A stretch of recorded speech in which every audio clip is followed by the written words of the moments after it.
যদি কংগ্রেস রাজনীতিতেও দেখেন, কংগ্রেস রাজনীতিতেও যদি দেখেন, খুব সত্যি কথা বলতে কি, খুব অপ্রিয় সত্যি, নেতাজি সুভাষচন্দ্র বসুও কিন্তু আলাদা দল নিয়ে তিনি দলীয় রাজনীতিতে সফল হতে পারেননি। তিনি একটা ঐতিহাসিক বিপ্লবী, স্বাধীনতা সংগ্রামী, তিনি নেতাজি, কিন্তু সংসদীয় রাজনীতিতে দল করে ব্যর্থ হয়েছে। ফলে বাংলার মাটিতে যদি আলাদা দল করে কেউ কোনো নেতা বা নেত্রী সফল হয়ে থাকেন, তো তাহলে সেটা একমাত্র মমতা বন্দ্যোপাধ্যায়। বাংলায় তো একটা কথাই আছে, অতিভক্তি চোরের লক্ষণ। আর কুণাল ঘোষ চোর, সুতরাং তার তো ভক্তিটা মমতা বন্দ্যোপাধ্যায়ের প্রতি অতিভক্তির পর্যায়ে চলে যাবে, এটাই তো স্বাভাবিক। তবেই না অতিভক্তি চোরের লক্ষণ।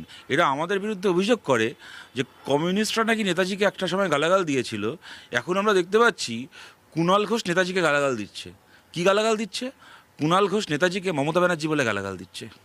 জনতার আলোচনার সুর ঘোরাতেই একটা সময় গালাগাল দিয়েছিল, এখন আমরা দেখতে পাচ্ছি কুণাল ঘোষ নেতাজিকে গালাগাল দিচ্ছে।